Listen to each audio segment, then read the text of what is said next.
Bonjour à tous. Je pense qu'on peut commencer. Euh, Bienvenue pour cette conférence. Je vais présenter mon talk Finding Java Deserialization Gadget with CodeQL. Donc on va parler de Java, de deserialisation, de gadget chain, et aussi on va parler de CodeQL, et on va voir comment on peut mixer un peu tout ça pour faire des trucs un peu cool. Donc là, ça c'est un peu le programme de ce talk. Petite présentation, ensuite on va parler de Java, de décentralisation, un peu toutes les vulnérabilités, pourquoi c'est dangereux, pourquoi on peut faire des choses avec. Ensuite je vais présenter l'outil CodeQL, ce qu'on peut faire, comment ça fonctionne, et un peu toutes les possibilités que ça offre. Et ensuite je vais combiner les deux pour trouver des gadget chains avec CodeQL et présenter un peu les résultats. Et enfin une conclusion à la fin. Tout d'abord, qui je suis. Donc moi, c'est Hugo, Hugo Vincent sur Twitter et Hugo sur Rootme. Je bosse actuellement à Synactive. Je suis dans l'équipe Pentest. Donc on fait pas mal de choses, donc du pentest, des TI web, des TI internes, on fait du phishing, du red team, pas mal de l'audit de code aussi. On fait pas mal de trucs assez chouettes.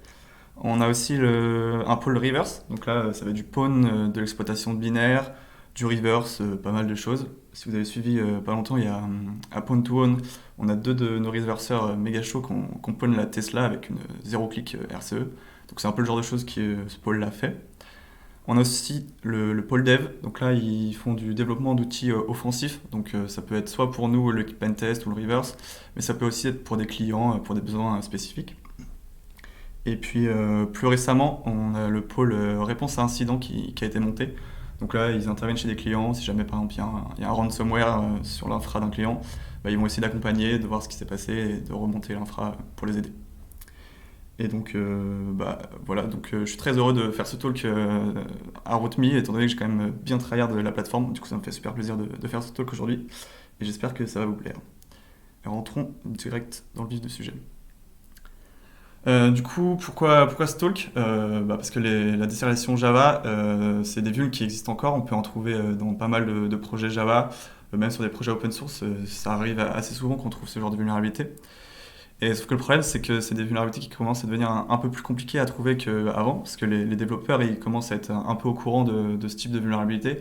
Du coup, ils essayent de faire du code un peu plus safe, et donc ça devient un peu plus complexe de trouver ce genre de failles, au moins de les exploiter.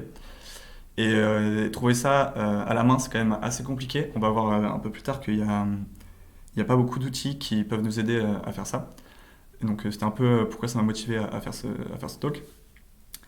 Et ça m'est arrivé du coup l'année dernière où j'avais une déserialisation et j'avais pas de gadget avec. Du coup c'était assez frustrant. Donc c'est pour ça que j'avais envie de regarder un peu comment on fait pour trouver des gadget chains et un peu les possibilités qu'il y a pour trouver ce genre de vulnes. Et dernier point, depuis 2017, c'est quand même dans le top 10 de l'OWASP. Donc c'est quand même une vulne, faut s'y intéresser, il y a pas mal de dangers et c'est assez intéressant. Maintenant parlons de Java et de désérialisation et un peu tout ce que ça englobe. Donc la sérialisation ou la désérialisation, c'est le processus c'est quand on a un objet, donc par exemple en Java on a un objet, on va le passer dans une fonction qui va sérialiser cet objet et ça va convertir cet objet dans un byte stream, donc une suite d'octets, qu'on va ensuite pouvoir envoyer ailleurs et le programme en face va pouvoir récupérer ce byte stream et reconstruire notre objet initial et donc l'utiliser comme si c'était le même objet. Donc c'est super pratique. Là j'ai mis un petit exemple des différentes possibilités et comment ça peut s'utiliser. À gauche on a notre objet donc Java, on va le sérialiser, donc le convertir en un byte stream. Et ensuite ce byte stream on va pouvoir en faire pas mal de choses. On va pouvoir par exemple le stocker sur un fichier, le stocker dans une base de données, le stocker directement en mémoire ou même parfois l'envoyer à travers le réseau. Et en face on a notre application qu'on peut appeler notre application serveur qui va récupérer ce byte stream et qui va pouvoir le désérialiser et donc ça va reconstruire notre objet et le programme va pouvoir l'utiliser de manière transparente. Comment ça fonctionne en pratique? Quand on va sérialiser un objet, donc on va désérialiser un objet, on va lire depuis la classe Object Input Stream en Java. Et donc pour ça, il y a plusieurs méthodes qui vont permettre de reconstruire notre objet. Donc la plus connue, c'est readObject. Mais il y a d'autres méthodes qui sont aussi appelées pendant ce processus, donc readResolve, readExternal. On va y revenir un peu plus tard. Mais tout ça c'est bien beau, mais c'est quoi le problème avec la désérialisation? Bah, le problème c'est que quand on donne à une application, par exemple un serveur, de la donnée qui est contrôlée par un utilisateur ou un attaquant, c'est pas souvent une bonne idée, surtout quand il n'y a pas de vérification. Et c'est un peu le cas en Java, quand on envoie un objet qui est sérialisé, le serveur va le désérialiser, il n'y a pas de... Par défaut, il n'y a pas de vérification, il n'y a pas de check sur ce qui est désérialisé. Donc c'est à ce moment-là qu'on va pouvoir injecter et faire des choses un peu malveillantes durant le processus de reconstruction de notre objet. Et ça, c'est dû au fait que tous les objets qui sont sérialisables, ils peuvent être envoyés. Le serveur va dans un premier temps les désérialiser et ensuite il va essayer de faire des vérifications sur le type par exemple ou essayer d'appeler des méthodes sur cet objet. Mais il n'y a aucune vérification avant ça de qu'est-ce que le serveur va recevoir. Donc c'est pour ça que c'est assez dangereux. Et en fait, dans le process de reconstruction de notre objet, on va pouvoir appeler des méthodes qu'on peut appeler des méthodes dangereuses, qui vont nous permettre de faire tout un tas de choses. Donc, dans le meilleur des mondes, c'est obtenir de l'exec de code. Après, ça peut être déclencher une connexion arbitraire vers un autre serveur ou écrire un fichier dans un endroit arbitraire. Donc là, j'ai mis un petit schéma. Donc, on peut imaginer une application cliente à gauche et un serveur à droite. Donc le serveur, par exemple, il va attendre un objet d'un certain type. Donc, par exemple, je sais pas, ça peut être l'objet voiture en Java. Donc le client, il va le sérialiser, il va l'envoyer au serveur. Le serveur va le désérialiser, il va reconstruire donc l'objet voiture, et ensuite il va pouvoir, par exemple, appeler des méthodes avancées sur cet objet. Mais ce qui se passe, c'est que si on a notre attaquant qui, lui, il va sérialiser un autre objet, donc ça peut être, je ne sais pas, une maison par exemple, il va sérialiser l'objet maison, il va l'envoyer au serveur, donc le serveur va reconstruire cet objet, donc il va reconstruire la maison, et si jamais il appelle la méthode avancée sur ce même objet, bah, du coup ça va pas marcher, et le serveur va crash. Et du coup nous, c'est juste avant qu'on va essayer de s'injecter, c'est pendant le processus de reconstruction de l'objet. Donc là j'ai mis un exemple d'une classe sérialisable. Donc c'est une classe qui s'appelle Dummy, qui implémente, qui est sérialisable. Et cette classe, elle va surcharger la méthode readObject. Donc par défaut, quand on reconstruit un objet, c'est la méthode readObject qui va être appelée pour reconstruire notre objet. Donc si on regarde le code de cette méthode, on voit qu'elle va read depuis notre object input stream, donc notre byte stream. On va appeler la méthode par défaut qui va reconstruire l'objet demi. Et ensuite, on voit qu'on a un objet privé qui est à l'intérieur de cette classe, qui s'appelle privateObject. Et pendant le processus de reconstruction, juste après avoir reconstruit notre objet, on va appeler la méthode dangerousMethod sur cet objet. Et donc c'est ça qu'on va essayer d'exploiter dans la désérialisation Java. C'est qu'au moment où on va reconstruire notre objet, après avoir reconstruit notre objet, il y a la possibilité d'appeler des méthodes et d'exécuter du code. Et donc on va essayer de chaîner ça pour faire des actions un peu malveillantes. Et donc ça c'est la désérialisation, c'est un peu le problème. Mais maintenant, une gadget chain, c'est c'est le fait d'utiliser, d'essayer de chaîner des appels à plusieurs fonctions pour qu'au bout d'un moment, on détourne le code d'exécution normal de notre programme et qu'on essaye d'appeler des méthodes qu'on n'est pas censé pouvoir appeler habituellement, et en espérant tomber sur des méthodes qui permettent de faire des choses intéressantes. Donc les choses intéressantes, c'est écrire des fichiers, comme je l'ai dit tout à l'heure, ou obtenir de l'exécution de code, ou déclencher des connexions arbitraires. Il y a plein de choses qui peuvent permettre de faire des choses assez malveillantes et intéressantes d'un point de vue d'un attaquant. C'est un peu le même principe qu'en exploitation de binaire, c'est un peu le même principe qu'une drop chain. On va essayer de réutiliser des petits bouts de code dans notre programme pour détourner l'exécution de notre programme et faire des choses malveillantes. Donc là, je vais présenter la chaîne qui s'appelle C3PO. Donc c'est une chaîne qui est publique, qui est connue et qui existe. Donc on peut voir qu'on a un objet qui s'appelle pullback data source base qui est serialisable. Juste à droite, on peut voir qu'il implémente serialisable. Donc il surcharge la méthode readObject.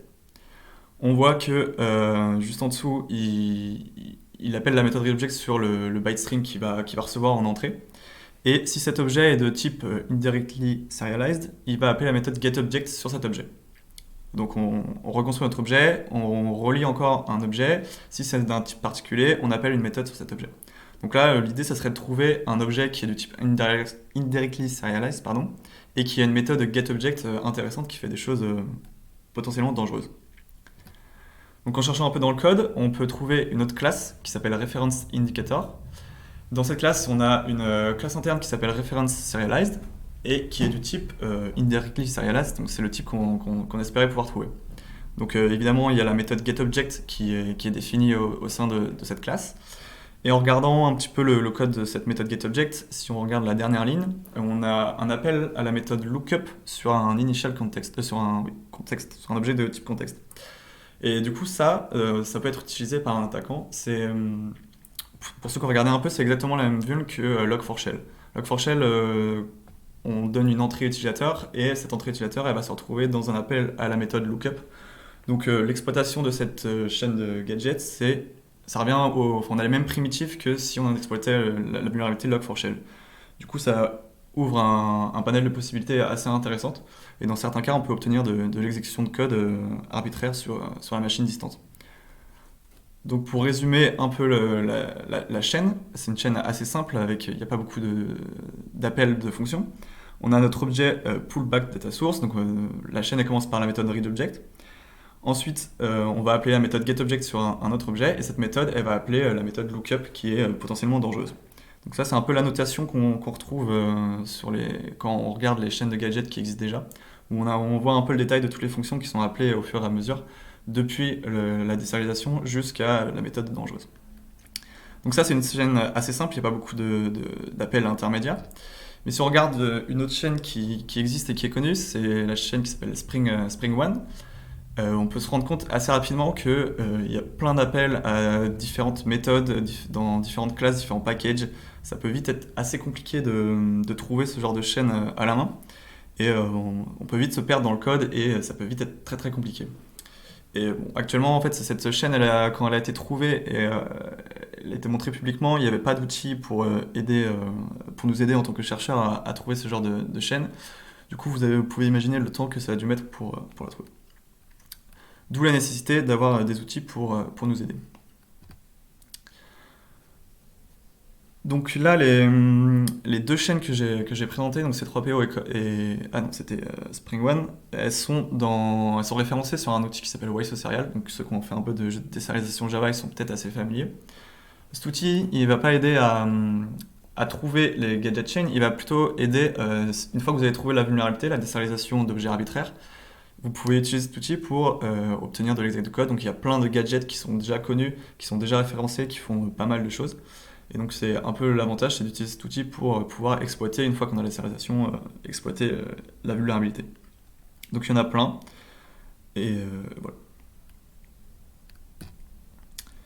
Au niveau du tooling qui existe, il n'y a qu'un outil qui existe, ça s'appelle Gadget Inspector. Gadget Inspector, ça a été présenté à la Black Hat aux États-Unis en 2018 par Ian Aiken. Comment ça fonctionne cet outil? C'est un outil qui analyse le bytecode Java et qui va essayer de automatiquement trouver des gadget chains. Alors comment il fonctionne? Il fonctionne de la manière suivante. Il va essayer de reconstruire l'AST, donc l'Abstract Syntax Tree. Un AST, c'est un graphe où il va y avoir des nœuds et des branches qui vont essayer de représenter de manière, dans un graphe, le programme qu'on est en train d'analyser. Donc les nœuds, ça va par exemple être des variables et les edges, ça va par exemple être des opérations sur ces variables. Donc il va essayer de trouver des chemins dans tout ce graphe pour lier une source, donc la désérialisation, jusqu'à une méthode potentiellement dangereuse. Donc cet outil, il marche relativement bien. C'est par exemple possible de trouver la chaîne Clojure One et Jython. Il y a quand même quelques désavantages à cet outil. Il passe à côté de pas mal de choses, il remonte pas mal de faux positifs. Donc ça peut être pas mal dans un premier temps pour l'utiliser. Il peut remonter des choses, mais il loupe quand même pas mal de choses. Donc ça serait intéressant d'avoir une alternative à cet outil-là. Et pour l'instant, je ne connais pas d'autres outils qui permettent de faire ça. Donc maintenant, assez parlé de Java et de désérialisation, je vais présenter l'outil CodeQL. CodeQL, c'est quoi? C'est un outil d'analyse statique. C'est développé par GitHub. Ça fonctionne de la manière suivante. Ça va parser votre code, le compiler dans le cas de langage compilable, donc dans le cas de Java par exemple, et ça va construire une base de données qui va, de la même manière que Gadget Inspector, reconstruire l'AST. Donc ça va mettre tout le code dans une base de données, et ensuite on va pouvoir utiliser un langage de requête, donc un query language, donc c'est CodeQL, pour analyser cette AST et faire des requêtes sur la base de données. Donc on va pouvoir analyser le code en faisant comme des requêtes SQL sur le code. ça va être très intéressant pour essayer d'identifier des vulnérabilités par un certain pattern. Donc par exemple, si vous voulez modéliser une injection SQL, vous allez essayer de modéliser votre injection SQL. Vous allez chercher par exemple une entrée d'utilisateur. Ensuite, vous allez chercher la requête, l'exécution de la requête, et vous allez voir s'il n'y a pas un chemin entre l'entrée d'utilisateur et la requête que vous êtes en train d'exécuter. Donc vous allez modéliser dans CodeQL, vous allez l'appliquer, et ensuite, dès que vous allez avoir un nouveau projet, un nouveau code source à analyser, vous allez juste pouvoir récupérer votre query que vous avez déjà définie avant, la lancer sur la base de données, et voir s'il n'y a pas des résultats qui sont... voir si la query ne retourne pas des résultats. Ça marche sur pas mal de langages, donc ça marche sur Java, C, C++, C Sharp, JavaScript, il y a du TypeScript aussi, Python, Swift. Je crois qu'ils vont implémenter d'autres choses, je sais plus trop quoi. Mais malheureusement, il n'y a pas de PHP, pardon, mais il y a quand même déjà pas mal de choses. Le code est partiellement open source et vous pouvez le trouver sur GitHub. Donc là, je vous ai mis un petit exemple très simple de CodeQL. On importe Java vu qu'on va travailler sur un projet Java. On va sélectionner toutes les méthodes M et on veut que CodeQL nous retourne toutes les méthodes qui ont le name qui s'appelle readObject. Donc on lance notre query et ensuite du coup ça nous donne pas mal de résultats. Donc ça va nous remonter toutes les méthodes qui s'appellent readObject sur notre projet. Ça a l'air assez simple, on peut faire ça avec des greps, mais on va voir que ça peut être beaucoup plus avancé que ça. Une des forces de CodeQL, c'est qu'il y a déjà des queries qui sont déjà définies, qui ont déjà été faites par d'autres personnes. Donc on va juste pouvoir réutiliser ces requêtes et les lancer sur la base de code qu'on est en train d'analyser, voir si ça ne retourne pas des résultats. Donc il y a des queries de sécurité. Donc là par exemple, j'ai mis un exemple. À gauche, on a un exemple de code où il y a dans une fonction qui utilise du MD5. Et donc si on lance toutes les queries, il y a une qui va remonter que utiliser MD5 c'est pas safe, et il faut utiliser des vraies fonctions de hachage. Donc MD5 c'est pas recommandé. On peut filtrer toutes ces requêtes par pas mal, il y a pas mal de points sur lesquels on peut filtrer, donc que ce soit sur le score CVSS, sur le type, sur la sévérité, il y a pas mal de choses. Donc là c'est sur l'exemple que j'ai mis juste avant, sur le fait qu'on utilise un algorithme de hachage faible. Et enfin, du coup, CodeQL, ils ont un programme de bug bounty. Et il fonctionne de la manière suivante, c'est assez particulier. En fait, ils reward les chercheurs pour l'implémentation de nouvelles requêtes, enfin de nouvelles queries, ou si un chercheur améliore les requêtes qui existent déjà. Donc si par exemple il y a une requête pour la détection d'injection SQL, si vous modifiez la requête pour trouver plus de résultats ou que les résultats sont plus pertinents, vous pouvez avoir un bounty de la part de GitHub. Donc c'est assez intéressant, ça force un peu la communauté à publier leurs requêtes pour trouver plein de vulnérabilités différentes. Donc c'est assez intéressant. Il y a déjà pas mal de requêtes qui sont faites pour trouver un tas de vulnes, les vulnes les plus communes. Donc ça c'était pour la partie CodeQL, et maintenant on va voir comment on peut utiliser CodeQL pour nous aider dans le problème de recherche de gadgets Java. Donc avant de se lancer dans le vif du sujet, on va essayer de modéliser notre problème. Donc une gadget chain, c'est quoi? C'est trois éléments principaux. Donc on va avoir notre source, donc c'est le point d'entrée où il va y avoir la désérialisation. Ensuite, on a le sync, donc c'est le point final qu'on va vouloir essayer d'atteindre. Donc c'est par exemple de l'exec de code. Et ensuite, il faut s'assurer qu'on a un chemin au niveau du code qui nous permette de passer de notre source jusqu'à notre cible, et qui est bien un chemin d'appel de fonction qui permette de réaliser du début jusqu'à la fin. Donc on va essayer de modéliser ces trois parties. Alors, comment on définit? On va commencer avec le sync. Comment on les définit? Donc, c'est les méthodes qu'on va vouloir atteindre dans notre code. Donc, là, j'ai mis un petit exemple. J'ai défini la classe qui s'appelle runtimeExec. Donc, en CodeQL, on peut définir des classes. Donc là, j'ai défini la classe runtimeExec. Donc, on veut que cette classe elle match une méthode, que cette méthode elle appartienne au package java.lang, que cette classe elle match la classe runtime, et que la méthode elle match la méthode exec. Donc en gros ce que ça veut dire ici, c'est que ça va nous retourner toutes les méthodes qui s'appellent exec de la classe runtime du package java.lang. Donc si on lance cette requête, alors du coup on a défini juste avant cette classe, et donc on va vouloir chercher dans notre code tous les appels à cette méthode exec. Donc en CodeQL, il y a une classe qui s'appelle MethodAccess. Donc une méthode access, c'est un appel à une méthode. Donc nous, on a défini notre méthode runtime exec. Donc maintenant, on va vouloir chercher tous les appels à cette méthode dans notre code. Donc on va le faire de la manière suivante. On va récupérer l'appel d'une méthode. On va regarder si la méthode est de l'instance runtime exec. Et si c'est le cas, on va retourner cette méthode. Du coup, à gauche, j'ai mis un petit exemple. Dans notre fonction hashcode, on voit bien qu'on a un appel à la méthode exec avec la commande id. Donc si on lance cette query CodeQL, on va avoir le résultat qui s'affiche à droite.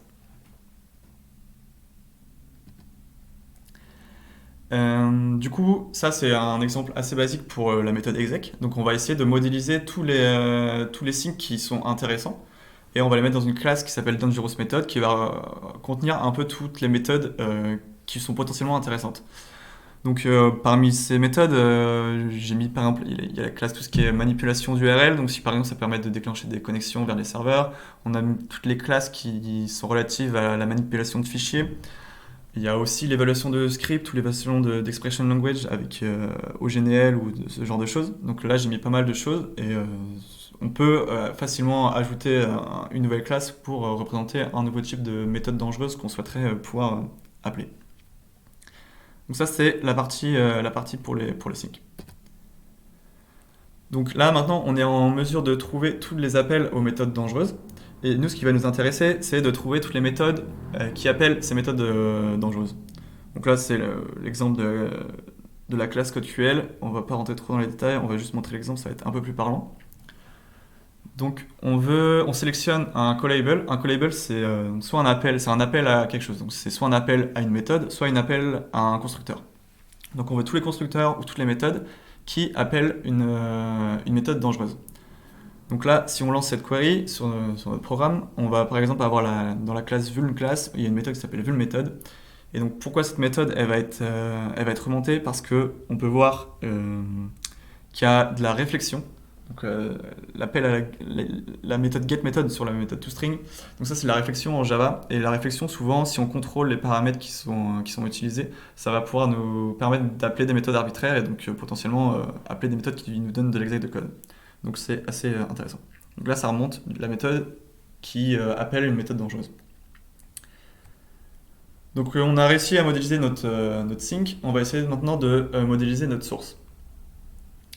Une source, c'est quoi? Une source, c'est une méthode qui va nous permettre de démarrer notre chaîne de gadgets. Donc toute chaîne de gadgets, elle commencera forcément par la méthode readObject. C'est la première méthode qui est appelée dans le process de reconstruction de notre objet Java. Sauf que j'ai dit avant, au début de la conf, qu'il y avait d'autres méthodes qui étaient potentiellement utilisables. En fait, ce qui se passe, c'est que vous pouvez avoir un objet qui est sérialisable, qui va surcharger la méthode readObject, mais c'est pas forcément le cas. Mais pendant le process de reconstruction de l'objet, il y a d'autres méthodes qui sont appelées par défaut dans le JDK. Donc il y a des méthodes readObjectNoData, readResolve, readExternal, qui vont être appelées par défaut pendant le processus de reconstruction de notre objet. Du coup, si notre classe est surcharge ces méthodes, ça va quand même pouvoir nous permettre de démarrer notre chaîne et potentiellement appeler des méthodes qui sont pas désirées. Donc on va mettre toutes ces méthodes-là qui sont appelées par défaut dans notre source, parce que c'est des points d'entrée faciles. Et ensuite, il y a d'autres méthodes qui peuvent être utilisées. En fait, si on analyse les chaînes de gadgets qui sont publiques, donc principalement sur YSocial, on se rend compte qu'on peut utiliser des méthodes qui sont présentes dans le JDK pour, depuis la désérialisation d'un objet du JDK, appeler des méthodes arbitraires. Donc on peut par exemple appeler les méthodes hashcode, equals, compare, il y en a plein d'autres. Et je vais juste montrer un exemple, ça va peut-être être un peu plus parlant. Donc là, j'ai mis le code de la méthode readObject de la classe hashmap en Java. Donc la classe hashmap, elle fait partie du JDK, donc elle est présente dans toutes les instances. Dès que vous allez avoir du code Java, vous allez avoir la classe hashmap. Donc quand on désérialise une hashmap, on va forcément du coup appeler la méthode readObject. Il va faire pas mal de choses. On peut regarder à la ligne 9, il appelle la méthode reconstitutionPut avec notre clé et notre valeur. Donc notre hashmap, c'est plusieurs clés valeurs. Donc on va appeler cette méthode. Si on regarde le code de cette méthode, donc reconstitutionPut, on peut voir à la ligne 3 qu'on va appeler la méthode hashcode sur notre clé. Ce qui veut dire qu'on pourra passer n'importe quelle clé dans notre hashmap quand la hashmap va être désérialisée, la méthode hashcode de cette clé va être appelée. Donc si on a un objet s'il y a un objet, une classe, pardon, qui implémente une méthode hashcode, eh ben, si on lui donne ça dans une hashmap, quand la désérialisation va se produire, on va appeler la méthode hashcode sur notre objet. Donc c'est un exemple. On peut regarder aussi ligne 5 sur la partie droite, que sur notre clé, encore une fois, on appelle la méthode equals. Donc si notre si notre clé, elle implémente la méthode equals, on va pouvoir appeler cette méthode equals sur cette classe. Donc ça permet d'ajouter, en plus de la méthode readObject, celles qui sont appelées par défaut, d'autres méthodes où on sait que ces méthodes vont pouvoir être appelées directement. Donc on peut faire une liste, il y en a quelques-unes qui sont publiques et qu'on peut récupérer sur YSocial. Donc pareil que pour les syncs, on a une classe qui s'appelle source, et dedans on met un peu tous les starting points, tout ce qui va nous permettre de démarrer notre chaîne de gadgets. Donc j'ai mis equals, hashcode, compare, et il y a toutes les méthodes. Donc readObject qui sont aussi dedans dans serializable method, et il y en a d'autres que j'ai mis dedans. Maintenant, la partie la plus importante, si on a notre source et qu'on a notre sync, c'est bien, mais s'il n'y a pas de chemin entre les deux, bah, ça va nous servir à rien. Donc le but maintenant, ça va être de trouver le chemin entre notre source et notre sync. Comment ça se passe? Donc là, par exemple, j'ai mis tout en bas, on a une méthode readObject qui appelle une méthode A, qui appelle une méthode B, qui appelle une méthode C, et notre méthode C, elle appelle la méthode dangerous method. Donc nous, on va essayer de reconstruire ce chemin à partir de notre source qui est readObject, et C qui va être notre méthode, notre sync. Pour ça, en code QL, il y a la méthode polycalls. Donc ça veut dire, ça va rechercher dans le code, ça va vérifier qu'une méthode A appelle une méthode B. Donc nous, on veut vérifier que ça soit A appelle B, mais on veut aussi vérifier qu'il y ait A qui appelle B, qui appelle B et qui appelle C, etc. Donc pour faire ça assez simplement, le plus simplement possible, on va utiliser de la récursion. Donc c'est ce qu'il y a en bas. Donc on appelle une méthode dangereuse si nous-mêmes on appelle une méthode qui est dangereuse, ou si il y a une méthode qui nous appelle et nous on appelle une méthode dangereuse. Donc là, la récursion, la condition d'arrêt, c'est si on appelle une méthode dangereuse, et du coup on va boucler jusqu'à ce qu'on tombe sur cette condition-là. Ça paraît peut-être pas très clair, mais récursion basique pour trouver le chemin. Donc maintenant, ça va être l'heure de la démo. Donc je vais montrer un peu comment ça fonctionne sur la chaîne qui s'appelle ClickOne. ClickOne, c'est une chaîne qui est aussi publique sur YSocial. Donc on regarde première ligne. Donc ça, c'est ce que vous pouvez trouver sur la chaîne sur le YSocial. Au tout début, il va y avoir ça. Donc ça montre un peu la chaîne comment ça se passe. Donc la première méthode qui est appelée, c'est encore une fois readObject. Donc on appelle readObject sur un objet priority queue. Et si vous regardez de la ligne 1 à la ligne 4, oui c'est ça, de la ligne 1 à la ligne 4, toutes les méthodes qui sont appelées, c'est des méthodes du JDK. Donc on va appeler la méthode shift down using comparator, qui va appeler la méthode compare. Donc compare, si vous vous rappelez juste avant, c'était une méthode qu'on avait définie comme étant une potentielle source. Comme on sait que en utilisant juste des objets du JDK, on va pouvoir appeler la méthode compare sur un objet arbitraire. Donc ce qui nous intéresse vraiment, nous, ce qu'on va rechercher, c'est à partir de la ligne 5 jusqu'à la ligne 11. Donc on va essayer de trouver cette chaîne-là. Juste pour terminer sur ce schéma-là, à la ligne 11, on voit qu'on appelle la méthode getOutPutProperties sur un template implementation. Donc ça, c'est un trick Java, c'est une classe qui est présente dans le JDK aussi. Et en fait, réussir à appeler la méthode getOutPutProperties, ça revient à obtenir de l'exec de code. J'ai pas mis la fin de la chaîne, mais ça, on sait que en analysant les gadgets publics, que si on arrive à appeler cette méthode-là, c'est gagné et on a de l'exec de code. Donc, passons à la démo. Je vais switcher. Alors, je sais pas si c'est assez... Si vous voyez... Ça a l'air assez clair, ok. Donc dans un premier temps, on va essayer de trouver c'est quoi que j'ai mis les syncs.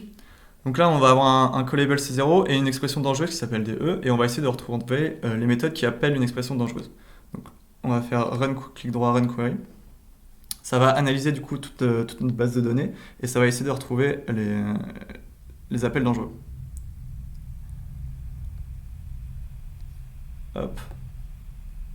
Donc si vous regardez à droite, donc la partie droite c'est la méthode dangereuse qu'on est en train d'appeler, et la partie à gauche pardon, c'est la méthode qui l'appelle.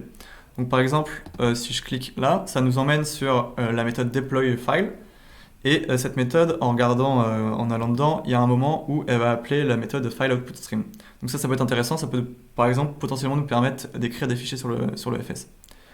Ensuite, qu'est-ce qu'on a? On a par exemple la méthode qui s'appelle getValue sur un objet OGNL. Donc ça, c'est un peu comme les films sur Strut, Apache Strut. C'est de l'exécution d'une espèce d'expression language. Donc si on arrive à appeler la méthode getValue avec les paramètres qu'on contrôle, ça revient à obtenir de l'exec de code. Et donc nous, il y a la méthode qui nous intéresse, par exemple, là, c'est getObjectPropertyValue. Donc il y a cette méthode-là. Et pourquoi elle a été remontée? Parce qu'il y a un moment dans le code, elle va faire de la réflexion et elle va utiliser la réflexion Java pour appeler une méthode arbitraire sur un objet. Donc c'est potentiellement intéressant. Ok, donc là, on a notre sync, notre potentiel sync, c'est la liste des syncs, et on va essayer de vérifier s'il n'y a pas des sources, donc des potentiels points d'entrée pour cette chaîne. Donc là, on a un callable C0 et on veut que cette classe ou cette méthode ou ce constructeur soit de type source.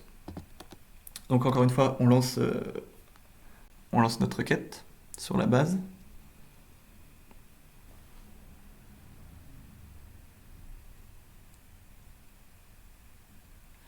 Et on se rend compte qu'on a un résultat qui tombe, c'est la méthode compare. Donc compare, on sait que depuis le JDK, on est capable d'appeler la méthode compare sur un objet de type shift down comparator. Donc maintenant, on va essayer de voir s'il n'y a pas un chemin entre cette méthode et les potentiels sync.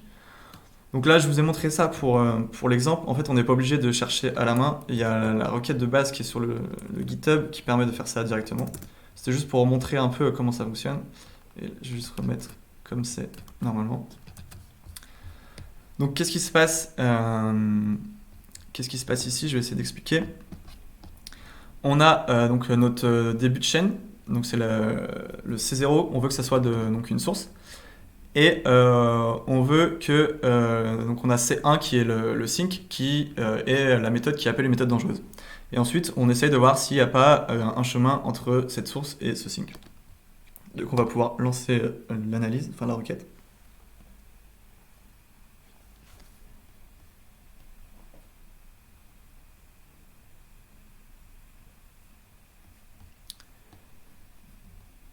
Hop, alors du coup, on a potentiellement trois chemins, trois différents appels. Donc si on prend le premier, donc alors on va commencer là. Si on clique sur la partie droite, donc on a notre source qui est bien compare, et on a notre sync qui est l'utilisation de réflexion en Java. Et donc si on déroule le menu, on voit que là, il va nous retourner toute notre chaîne. Donc on commence par compare. On voit que cette méthode, elle va appeler une méthode getProperty, donc probablement celle-là. Si on va sur getProperty, on se rend compte que cette méthode, elle appelle encore une autre méthode getProperty. Donc on rentre encore dans cette méthode. Ensuite, dans cette méthode getProperty, à la fin, on va appeler la méthode getValue. Donc on rentre encore dedans. Et cette méthode, elle va appeler la méthode getObjectPropertyValue, encore une fois. Et donc là, on rentre dedans et on retombe sur notre sync qui est l'appel à la réflexion. Et donc si on revient rapidement sur la chaîne qu'on cherchait, c'est exactement ce qu'on cherchait.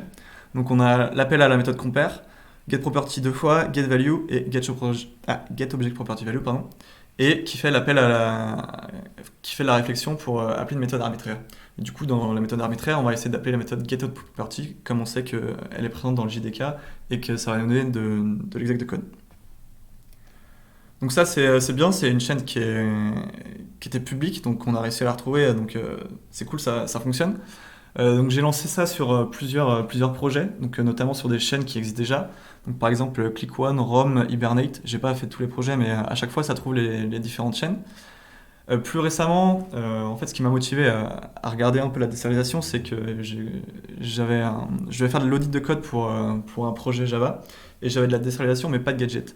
Du coup, j'ai commencé à creuser un peu pour essayer de trouver des gadgets. Et j'ai creusé à la main. J'ai essayé d'utiliser le Gadget Inspector, mais ça m'a retourné pas mal de faux positifs.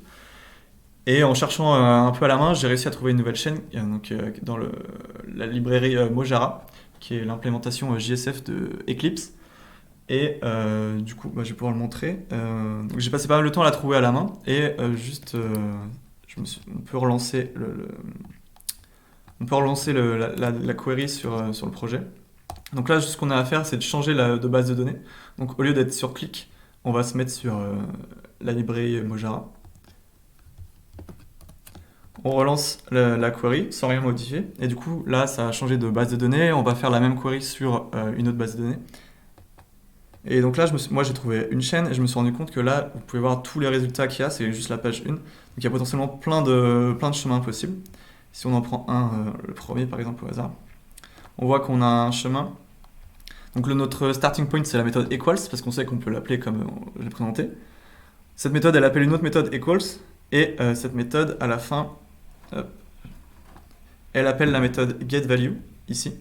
Et quand on appelle la méthode getValue sur une value expression, ça revient, si on contrôle ce qu'il y a à l'intérieur, ça nous donne de l'exec de code.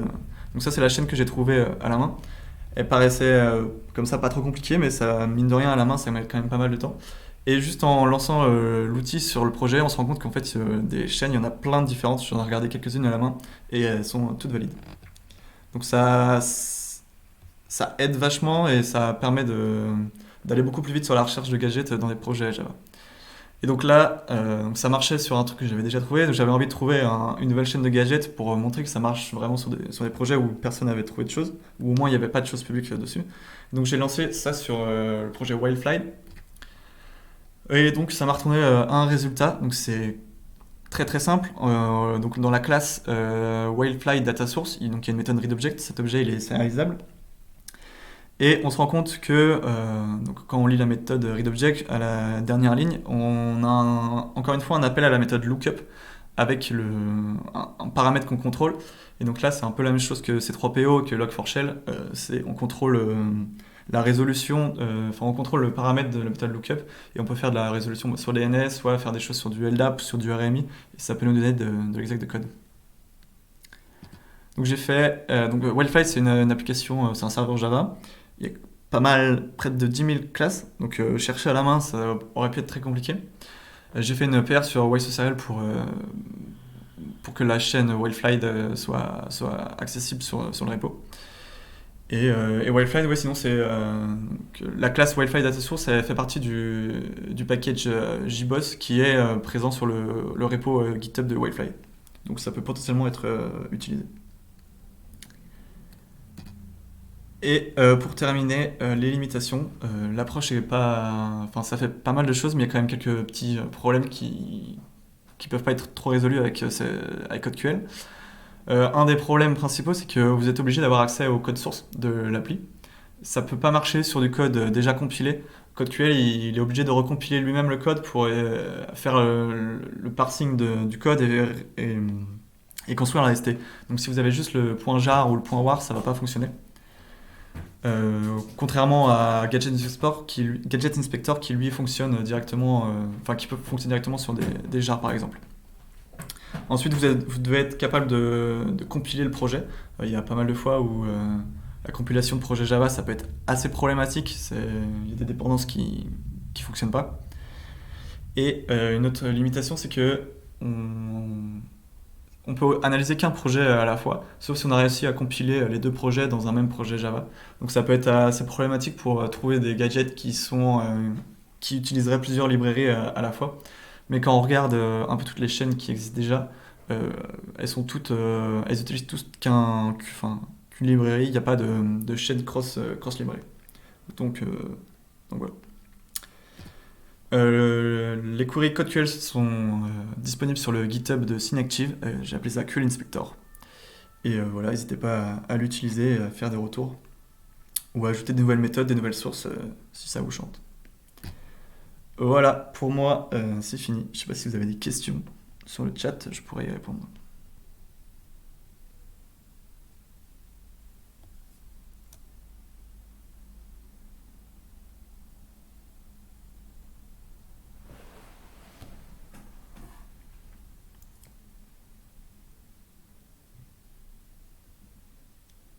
Si vous avez des questions plus tard, n'hésitez pas à me ping sur le Discord RouteMe ou sur Twitter. Je me ferai un plaisir d'y répondre.